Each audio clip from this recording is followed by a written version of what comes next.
We have some of our colleagues time to join today's session. And also, if you need to, go grab a new glass of water, a new cup of coffee, whatever you need. And in the meantime, we would like you to introduce yourself in the chat with your name and the region you represent. And we'll begin in about 1 minute.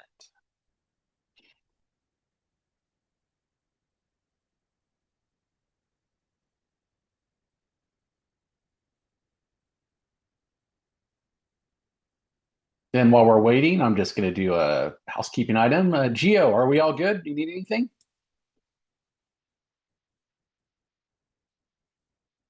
No, I just need to make sure that oh, it did. It looks like we're recording. We are. Thank you. Okay. Appreciate it.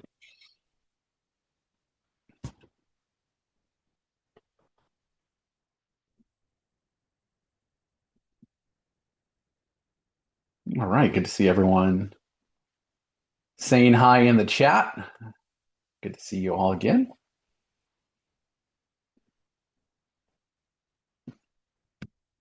Okay, I think we are ready to get started. Again, welcome to this week's office hours for ESG.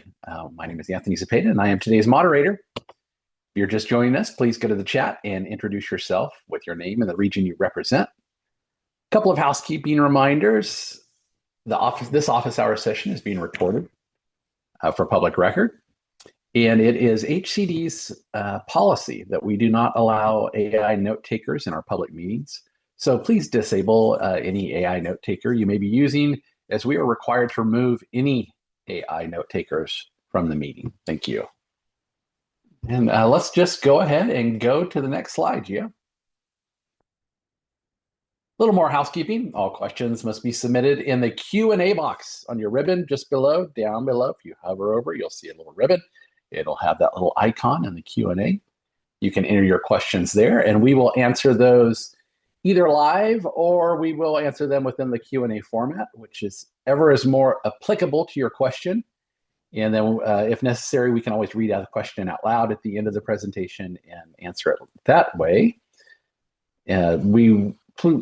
We ask that you don't put any questions in the chat. I mean, the chat's helpful, but it's not, it gets lost in there. It usually just disappears, the question. So if you have a question you want us to answer, put it in the Q&A box.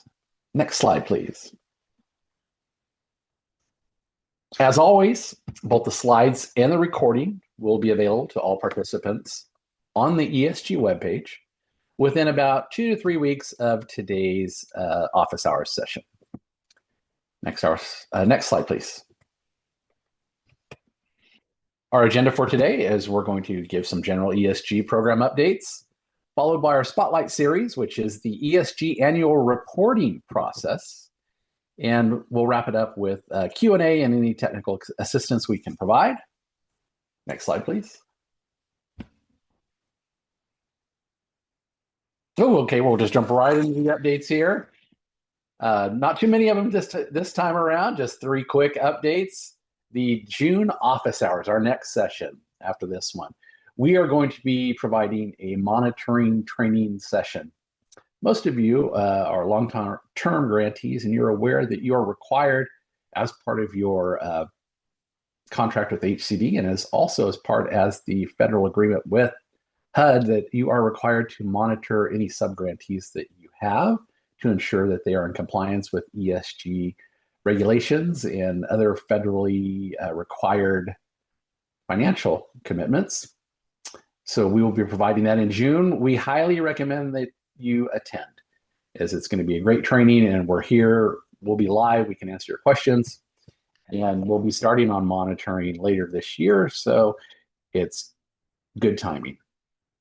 Also, coming up, we have updates to the RFF process. As you know, each year we kind of tweak the RFF process with the intention of making it a more streamlined process and also a less administratively burdensome challenge for our grantees. We want to get these RFFs in. We want to get them processed, make sure that they are compliant and all expenses are eligible, and that we can get our money out to you as quickly as we can. Get it deployed in your community, help you complete your mission, and to serve the homeless. And finally, this is a standing item, the office hours invite process.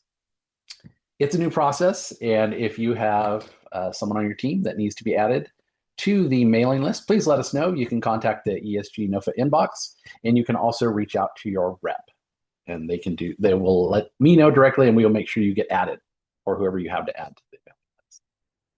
And on that note, there are your grant representatives, Sam, Gio, and Ryan. And then if you're not sure or you just want to send it in generally, you can send it to the ESG NOFA inbox at the email address listed below. We monitor that Monday through Friday during normal business hours, and we will always get back to you within about 48 hours or so. Next slide, please. And were there any questions on the updates? No, there are not any questions in the chat yet. Okay, yeah, we'll go through this pretty quickly. Let's go to the next slide. And what we have today is our Spotlight series on the ESG annual reporting process. Most of you have been through this before. It is a requirement in your standard agreement, and we always do the reporting for your most recent grant. Today, let's go ahead and go to the next slide. Today, we are going to have a virtual training provided by our reporting division. We work closely with them, and our presenter, Fareed, unfortunately was out sick today, so our section leader, Chelsea, who oversees ESG and reporting, will be providing today's presentation. I'm going to now hand it over to her to take the lead. Thank you, Chelsea. Great. Thank you, Anthony. Appreciate it. Okay, my internet connection just said it's unstable, so please let me know if I freeze or whatnot. So welcome, everyone. Thank you for joining. Again, my name is Chelsea Barragan. I oversee, as Anthony mentioned, I oversee both the ESG and HUD reporting teams. And I'll be walking you through everything you will need to do to prepare and submit your APRs. So today we'll walk through what's required for completing the APRs, and that includes the workbooks, the CSV upload process in Sage, and then common issues that we just want to help you avoid. We know these are everyone's favorites. They do occur only once a year, and we know it's a lot of information and it doesn't happen too often. So our goal with this training is just to make sure you have more clarity on what's required so your APR submissions are complete and accurate and submitted on time. And of course, we're here to provide support along the way. Next slide, please.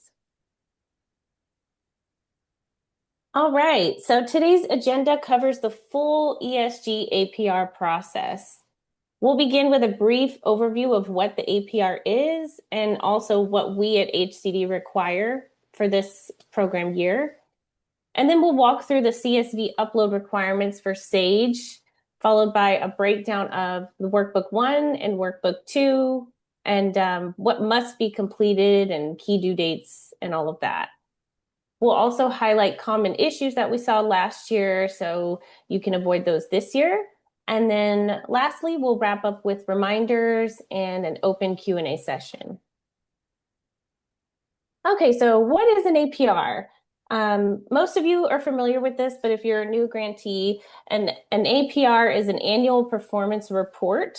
It's a report that we use to collect data from you on an annual basis, and we put that data into the Consolidated Annual Performance and Evaluation Report. We just call the CAPER for short. The CAPER is an annual report that's required by HUD to showcase all of HCD's federal accomplishments and outcomes from the prior fiscal year. So in this case, we are reporting on July 1st, 2025 through June 30th of 2026. Completed APRs are required reports. If you do not submit these, it will affect future funding allocations. So this entire session today applies to all ESG HCD funded projects for the 2025 through 26 reporting period. Next slide. Okay, so from the beginning of the process, you will receive an email from HCD, from us, the ESG team, that contains everything you will need to complete these APRs. And that's going to come in about a week or so from now. And that will include an APR memo that has instructions, workbook 1 with projects you'll need to fill out and complete, and workbook 2. So one important reminder is that you must submit the workbooks in their original Excel format. Please do not convert those to PDF. And we'll talk more about that later. And then for workbook 2 specifically, the reimbursement totals included by HCD are locked and should not be changed. Those values come from HCD's official reimbursement data. We'll talk about that again later. Perfect. Okay. Workbook 1. So we'll go over some key requirements here. So workbook 1 is where you list all of your ESG HCD funded projects, again, for this reporting period, July 1st, 25 through June 30th, 26. So you want to just make sure that that list is complete. If the project was funded at any point during the reporting period, it needs to be included. So next, you're going to double check that the contact email that you enter is correct. So this is really important because Sage will send the upload link directly to that person. So if the email is wrong, they won't receive it. And then when you're completing the workbook itself, there will be a drop down to select the correct component type. And this should match how the project is configured in HMIS. So also you want to be sure that the project names exactly match HMIS, same spelling, spacing, punctuation. That will help avoid validation issues later. And then lastly, each project should be listed on its own row.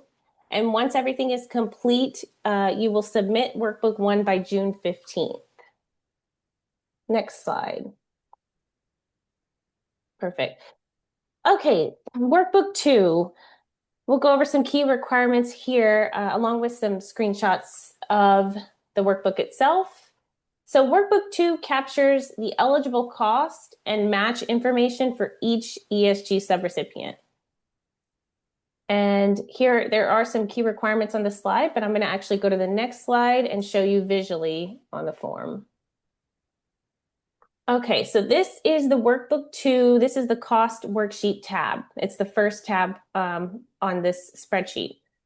So the first thing to remember is that you're entering the breakdown of costs, not the totals themselves. So the reimbursement totals that HCD provides are locked on the form. So please do not change those or override those numbers in the workbook. So only costs that were actually reimbursed by HCD during the period of July 1st, 2025 through May 15th of 2026 are included. So even if your internal records show more recent reimbursements, we only report what was reimbursed within that exact window.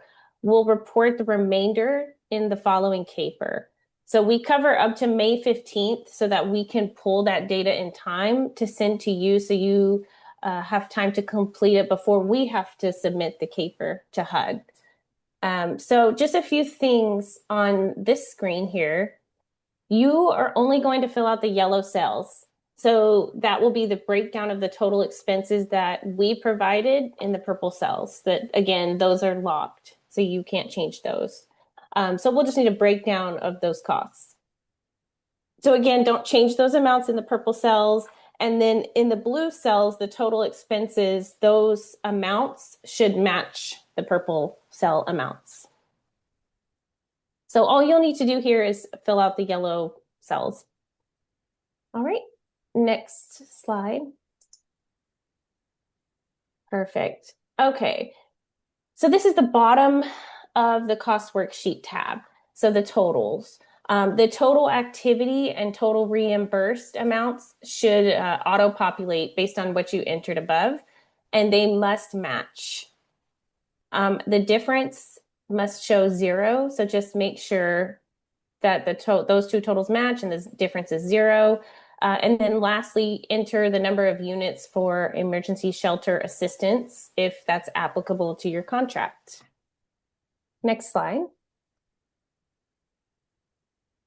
Okay, so next you want to make sure that you complete the match tab.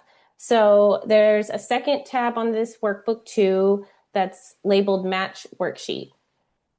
So the total match must equal the total draw amount listed in the workbook. So this right here, this is the top part of this form. And you'll want to make sure that the total match verification required cell matches the total reimbursement amount from the cost worksheet tab. And again, yellow cells are for you to complete. Next slide. Okay, and then this is the actual match section that you will fill out. So for the cash portion, if you have that, you'll just want to make sure you fill out the description and the amount. And then if you have in-kind match, you'll want to make sure that you fill out the source, description, and dollar amount. And again, the difference at the bottom should show 0. So even if you had more match than what your contract amount is, we just want to know the match breakout for the contract amount, for the amount that's on the cost worksheet tab, that total. Okay, next slide, please. Okay, so then once that's all filled out, you'll have to print your name, date, and sign at the bottom. So this is sort of a newer feature here that we have in Excel. You should be able to just double click on the X to electronically sign your name in Excel. But if for any reason the electronic signature doesn't work on your end, you can also print and sign a PDF version. But just please remember, we still need the original Excel workbook with your submission. Next slide, please. Okay, so those are the workbooks that are required. So now I'm going to go into understanding the Sage CSV upload part. So Sage requires that all APR data is submitted in the official CSV format, and that is generated directly from HMIS. So Sage does not accept any manual data entry. It also does not allow you to type statistical information into the form itself. So your CSV file must be the most current APR CSV version, and it must be uploaded as a single zip file that comes, again, straight from your HMIS. So please do not unzip it, rename it, modify it. It should just be straight from HMIS. Don't change the name, anything like that. Sage uses that structure of the file to validate the data. So if you alter it, it'll cause errors. Next slide, please.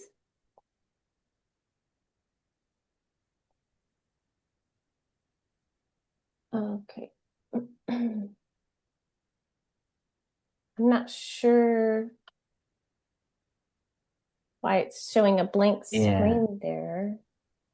Blank. That's strange. Yeah. Is there the next slide? Does that have info on it? No, it does. Okay. Let me see. This one. Oh, okay. It has animations, I think. I think that's what Okay. it is. There we go. Gotcha. Great. All right. All right, figured it out. Thank you. Perfect. Okay. And there's one more animation at the bottom. There we go. Yay. All right. So where the CSV comes from. So it comes from your HMIS. So in HMIS, you will need to run the APR report for each ESG funded project that you listed on that workbook 1. So make sure you select the CSV caper format. That's the version that Sage requires. So please make sure it's the CSV caper format. So when the system generates that zip file, just save it to your computer without opening it or altering it. If you do not see the correct APR CSV option, or if the export fails, please reach out to your HMIS lead. We at HCD cannot troubleshoot HMIS system issues. Only your HCD lead or vendor can resolve those. Next slide.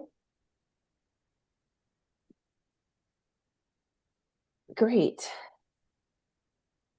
Oh, go back one. Perfect. All right. So when Sage sends you the email link, you'll open it and you'll be taken to the upload page. From there, you're going to want to click choose file, select your CSV zip file, and then click upload and test. Sage will automatically validate that file. If everything looks correct, you'll get a success message, and then you can click save this upload. If there are errors, Sage will display them on the screen, and you can email those results directly to yourself and your HMIS lead so those issues can be corrected. Then once the corrections are made in HMIS, you can rerun the CSV and upload it again. All right, next slide, please. Okay, so this slide shows an example of what the Sage upload email looks like. So please remind your teams not to overlook this email. If it goes to spam or junk, they won't receive the upload link. So just make sure to be aware of that and keep an eye on that. Next slide, please. So here's a sample of what the CSV upload screen looks like in Sage. This lets you preview what to expect when you click your upload link. Okay, next slide. Okay, so now we're at some common errors. These are the most common issues that we saw during the CSV upload last year. So we just kind of want to point them out this year, and hopefully we can avoid that. So the first is using the wrong file. So for example, uploading an APR CSV instead of the Caper CSV. We also see project type mismatches where the HMIS setup doesn't align with the grant information in Sage. So you'll want to make sure that when you're filling out that workbook one, that's why that's really important to make sure your projects match HMIS exactly. So structural errors can occur if the required tables or fields are missing, or if the CSV export format is outdated. Also, a very common issue is double zipped files. So this happens when the HMIS exports the zip and then it's accidentally zipped a second time. So another one, missing tables are also frequent when projects aren't set up correctly in HMIS. So another part of this is you'll just want to make sure that your HMIS is set up correctly so that when everything transfers over, that's all correct as well. And it's important to remember that all of these issues must be corrected in HMIS. These cannot be fixed in Sage. So just make sure that your HMIS is good to go before you convert everything. Next slide. Okay, so that was everything that we have for you on the APR process. Thank you for joining today's session. We really appreciate your partnership and efforts in ensuring that your APRs are submitted accurately and on time. If you have any questions after today, you can, of course, reach out to the ESG team at esgnofa@hcd.ca.gov, and they will work with you, and they will pull the reporting team in as well if need be. So I think now we can move on to the next slide for any questions. There was one question, will we get copies of all of these slides for the annual report? And I answered it and said yes, they will be posted on our website in the next 2 to 3 weeks. And it will be on our trainings page. So if you go to our ESG website, there is a link to our office hours and trainings. So you would just click on that and you will find the date and the name of the training for today. And that's the only question so far. Great. And you should expect to receive an email from us on beginning this process in about a week or so. All right. Thank you so much, Chelsea. So helpful. And thank you so much for stepping in at the last minute to help out with this. Of course. Thank you. Thanks, Anthony. You're welcome.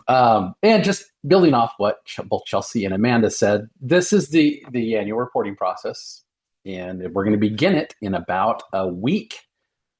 Just in your mind, just think June. June is when we're going to be sending these out. We will be sending out detailed instructions and other information within an email to you directly. Your rep will be sending that to you. But at the same time, as Amanda said, this training will be available on the HCD website within about 2 to 3 weeks. But here's a little insider knowledge for you. Reach out to your rep if you'd like a copy of this, and I will make sure that they all have a copy that they can send you in a PDF, and just to have an extra cheat sheet along with the grantee instructions that we'll be sending out. So thanks so much. And let me just double check here, see if any questions snuck in. No questions. So very, very well done, Chelsea. Thank you. So we'll just go to the next slide that we already have up, and some of the ESG resources we were just discussing. The ESG webpage, you can find trainings, policies, blank templates, just about anything you need for the ESG program, as well as links to recordings on various office hours topics for all kinds of assistance should you have one of those questions that you need answered. And as always, you can reach us at the ESG NOFA inbox at the email address listed below. Next slide, please. And as always, you get emails from us, but maybe you want to have a better idea of what's going on with HCD. Are we having any new grants, any new big news on the horizon? You can follow us on our social media, on Facebook, X, and LinkedIn. Next slide. And as always, we always have openings here. We're expanding. We'd love to have you on our team. We're always looking for good people, and a lot of us come from outside when we used to work with HCD, and now we're working with HCD. So if you want to help us join our mission, click on the jobs.cal.gov link and take a look at what we have to offer. Next slide, please. And that wraps us up for today. And thanks so much for attending. We look forward to talking to you soon. Remember, the next office hours is June 16th, and we will be monitoring training for our grantees. Thank you so much, and we will see you next time. Take care.